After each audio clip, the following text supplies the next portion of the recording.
Did Karen just go nuclear in that hospital room? One minute she's grieving the loss of her child, and the next, boom, she's spilling tea that wasn't even hers to pour. I'm telling you, nobody saw this coming. But Karen just exposed Fatima's pregnancy in the most savage way possible. And now, it's not just about grief anymore. It's about revenge, secrets, and a whole lot of pain that's about to tear everything and everyone apart. You thought this episode would be slow after the tragedy? Think again. Karen's emotional breakdown just turned into a verbal explosion, and no one's safe. Let's break it all down. So the episode picks up right where the emotional chaos left off.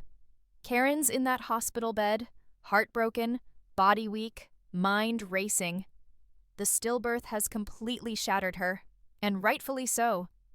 But this isn't just about grief. No, this is about everything Karen has bottled up for months. The betrayal, the confusion, the feeling of being replaced. And as the girls, Danny, Andy, Sabrina, take turns checking in on her, you can already see the tension building in Karen's eyes. She's not just sad, she's angry, real angry, and she's not thinking clearly anymore. Now remember, earlier in the season, Zach had let the secret slip. Fatima is pregnant. Karen agreed to keep it quiet, even though it stung like hell. But now, that agreement means nothing. Because when you're lying in a hospital bed grieving the loss of your child, and that child just so happened to be Zach's baby, every emotion you've been trying to hide comes rushing to the surface. Karen looks at Miss Lisa and Pam, who are sitting quietly at her side, and you can just feel it. The storm is coming. Her voice cracks. Her hands tremble. She whispers something like, "Did everything right. I tried. I was strong. But then..." The rage kicks in. She raises her voice, saying, "And look what I get!" Meanwhile, Fatima's walking around carrying his baby like it's some kind of victory. Yep, she said it. Loud enough for the whole room to hear. The pregnancy secret? Out. And not just out. It's weaponized. She didn't drop the news out of kindness or compassion. She threw it like a grenade. And the looks on Pam and Miss Lisa's faces? Priceless. Shock. Disbelief. And then, silence. Because here's the thing. Karen knew what she was doing. She wasn't just grieving. She was hurting in the most specific way possible. She lost the baby that tied her to Zach. And whether she admits it or not, that connection meant everything to her. And now that it's gone, watching Fatima carry the child she couldn't, that's not something she can process with grace. Now, while all this is unfolding, Fatima has no idea that the storm is coming. She's still living in the peace of not yet knowing, probably resting, maybe smiling, maybe rubbing her belly and thinking about the future with Zach. She has no clue that her world is being ripped open behind her back, and when she does find out, oh, best believe, that's going to be a showdown for the ages. But what about Zach? He's the wild card in all of this. At the end of the last episode, he said he was going to check on Karen, but something told him to hold off. And now, that hesitation might have saved him from walking into the eye of the storm. Because can you imagine Zach walking into that room right after Karen just publicly dragged Fatima's pregnancy out of the shadows? That would have been nuclear. Still, he senses something's wrong. He's been around Karen long enough to know when the energy shifts. He starts to text Andy asking, "Is she okay? Can I come now?" But Andy doesn't respond right away. She's still processing everything. Eventually, Andy steps out of the room to call Fatima, because she knows someone needs to say something before this gets completely out of control. She walks to a quiet corner of the hospital, phone shaking slightly in her hand. It rings. Once. Twice. Fatima answers with a cheerful, "Hey girl, what's up?" And right there, Andy freezes. What do you say? "Hey, your man's ex just screamed your business across a hospital ward?" There's no graceful way to deliver that news, but Andy tries. Her voice is soft, hesitant. "Fatima, there's something you need to know, and I need you to stay calm, okay?" And the moment Fatima hears those words, the warmth in her tone fades. She already knows it's bad. And then Andy says it. Karen told Miss Lisa, and Pam was there. It's out. Silence. You could hear a pin drop through the phone. Andy tries to explain it wasn't malicious. It was grief, pain, all of it exploding in the worst possible way. But Fatima's already shutting down. She doesn't scream. She doesn't cry. She just says, "So she used my pregnancy to hurt people?" And in that single line, this is war now. Because Fatima has been nothing but patient with Karen. She's extended grace. She's swallowed her pride. She's even been understanding about the whole Zach situation. But this was personal. This was cruel. And this was not okay. And Fatima, she's not about to let it slide. So now, with the secret out and tensions at an all-time high, we've reached a turning point in SISTAS. Karen's pain has bled into everyone's lives, and the consequences are spinning out fast. Friendships are on edge. Trust is cracking. And the one thread that held this messy love triangle together, silence, has been snapped. This isn't just about a stillbirth anymore. This is about respect, boundaries, and how far a woman will go when grief turns into bitterness. Zach's caught in the middle. Fatima's preparing to go on the offensive. And Karen? She's spiraling into a darkness that no one, not even her closest friends, knows how to pull her out of. And this was only the aftermath. What's coming next? Oh, it's going to shake this friend group to its core. Now, let's talk about the moment everything turns irreversible. Zach, poor Zach, still doesn't know the full extent of what's happened. He's been pacing, trying to give Karen space, trying to play it cool. But he knows something's off. His gut is telling him that something deeper went down at that hospital, something worse than anyone's admitting. And then his phone rings. It's Andy. Her voice is low, cautious. She starts with the usual. Karen's recovering.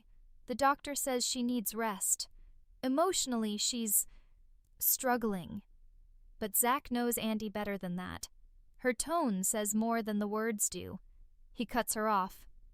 What happened, Andy? And for a moment, she doesn't answer. But then, she says it straight. Karen told everyone about Fatima's pregnancy. That's it. Zach stops moving. His breathing shifts, and he says nothing for a second too long. Because in that moment, everything he was trying to protect just got ripped out from under him. The privacy, the peace, the little bit of safety Fatima had left during this pregnancy, gone. He tries to hold it together, but you can hear the fire rising. She did what? He repeats, his voice sharp, cold. Andy tries to soften it, saying Karen wasn't thinking clearly, that she was hurting, that grief makes people lash out. But Zach doesn't want excuses. Not now. This was more than a slip-up. This was betrayal. Karen promised to keep that secret between them, and now she used it, weaponized it, in the lowest moment of her life, yes, but also in the most destructive way possible. Zach hangs up without another word. He doesn't even tell Andy what he's about to do. But we already know. He's heading to the hospital. And not just to check on Karen. Meanwhile, Fatima is at home sitting in silence. She hasn't told anyone yet, not even her girls, that Karen exposed the pregnancy. She's just sitting there, staring out the window, letting the betrayal marinate. And the longer she sits, the angrier she gets.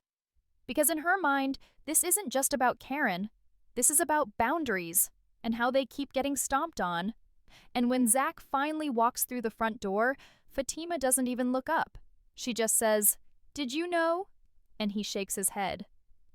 "I just found out." The room is tense. She asks the one question that's been stuck in her mind all day. Why does she hate me that much? And for once, Zach doesn't have an answer. He tells her what Andy said, that it was grief, that Karen lost control. But even he knows those words feel hollow, because deep down, Zach understands this wasn't just about emotions.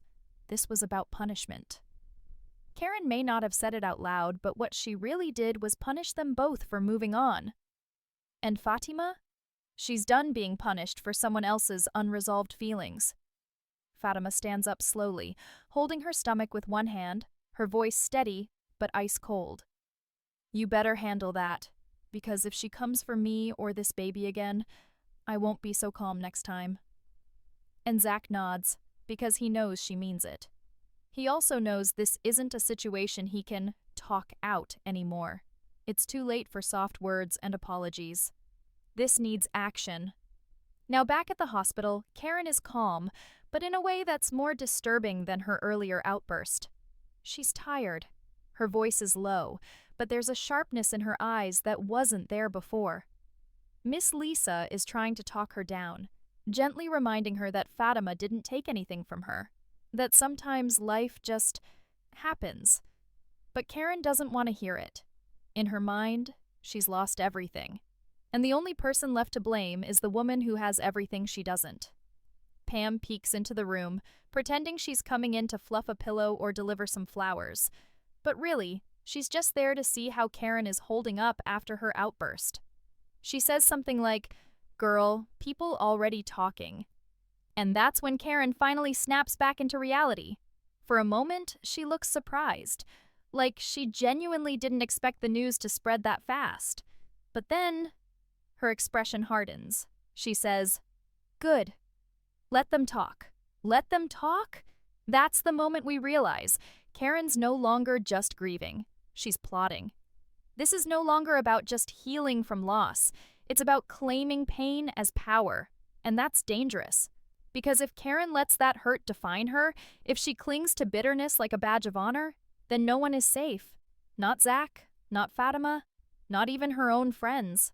And the worst part? She knows exactly what she's doing. Meanwhile, Andy's sitting at home, replaying everything in her head. She wants to support Karen, of course she does, but now she's caught between two women who are both in pain, both angry, and both walking into a battle that none of them may survive without damage. Danny calls her up and says, "Girl, I heard. Pam told Keisha, and Keisha told everybody." And Andy just exhales. She knew it would get messy. She just didn't think it would happen this fast. And with Sabrina catching wind of the news next, you already know the entire circle is about to get pulled into this mess, taking sides, trying to pick truth from emotion, loyalty from logic. But the one thing everyone agrees on? This isn't going away quietly. Not this time.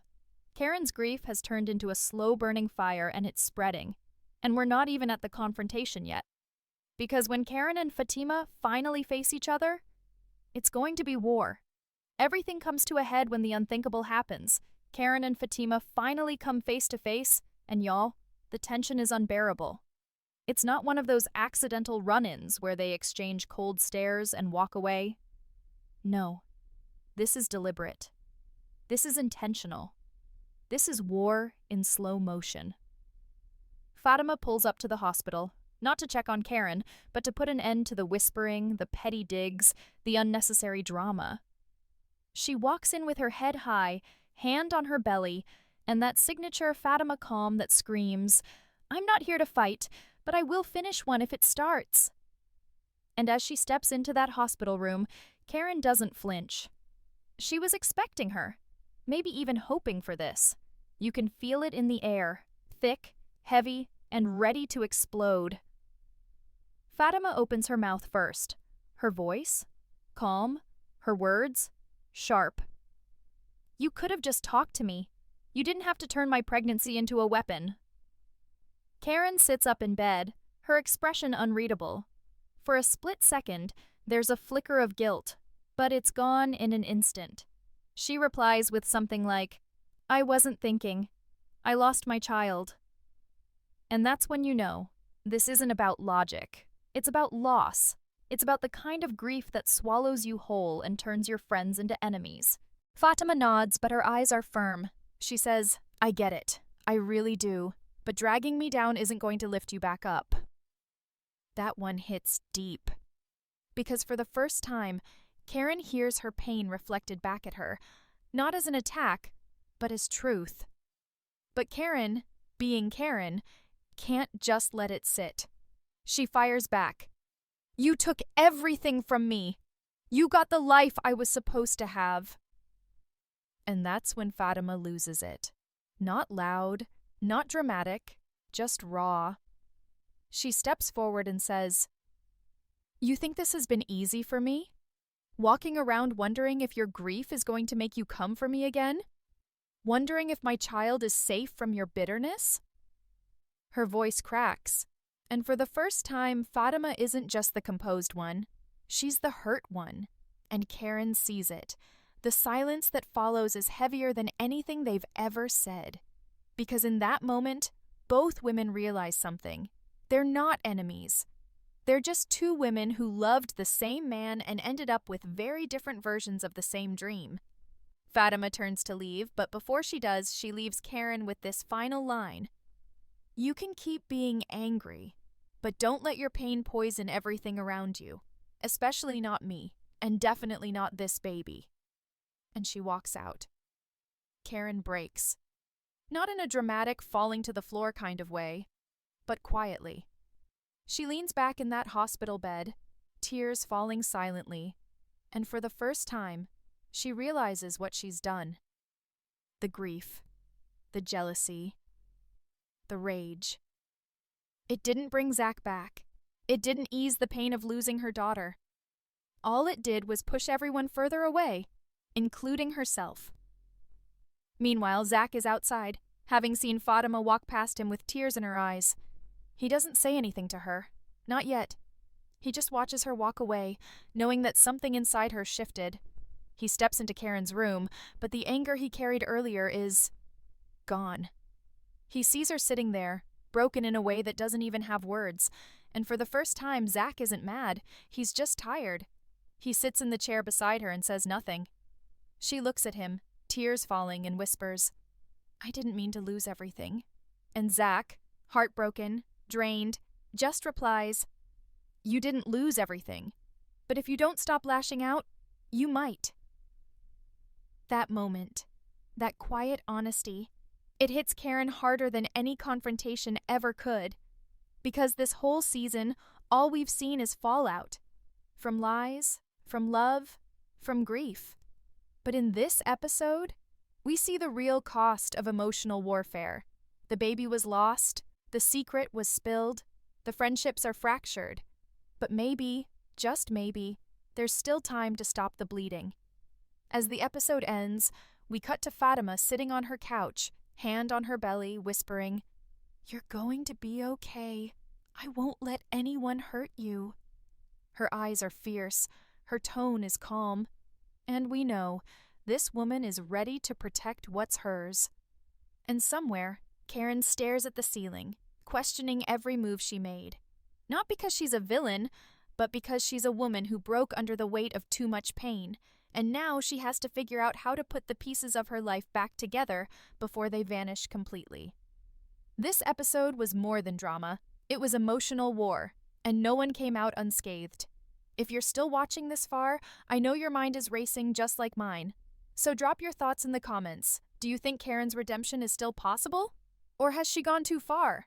And is Fatima done playing nice? One thing's for sure. After SISTAS Season 9, Episode 4, there's no turning back.